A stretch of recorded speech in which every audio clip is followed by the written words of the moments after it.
ce n'est pas de plaire ou de déplaire, mais de planter la plume là où ça fait mal.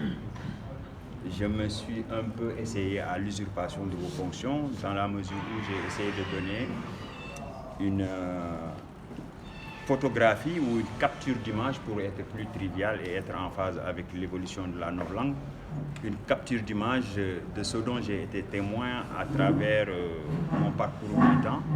Donc c'est un regard subjectif dans une perspective d'objectiver la chose politique.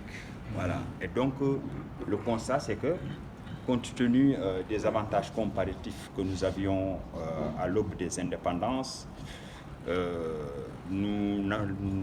ne puis que dire, pour être court et ne pas abuser de votre patience, que l'épine n'a pas tenu la promesse de ses fleurs.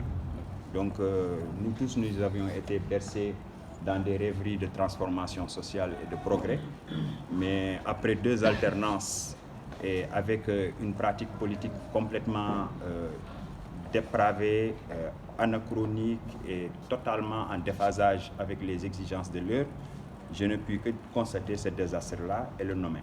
Concrètement, quelles sont les face à ce désastre sénégalais? La solution ne peut être que collective. Il n'y a pas de démurge, il n'y a pas de messie qui tienne. Nous avons tous voix au chapitre et c'est ce que j'ai essayé de faire. Je me suis adressé principalement à l'élite dirigeante. Et quand vous aurez lu le livre, vous trouverez à certains égards que je suis pédant, que j'essaye de faire valoir un certain concept.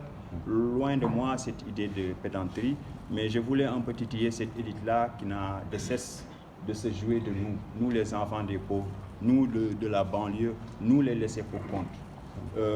Je ne pouvais pas rester silencieux compte tenu de la fortune que le destin m'a offert. Je n'ai aucun mérite de ce que je suis et de ce que j'arrive à faire avec une langue du colon.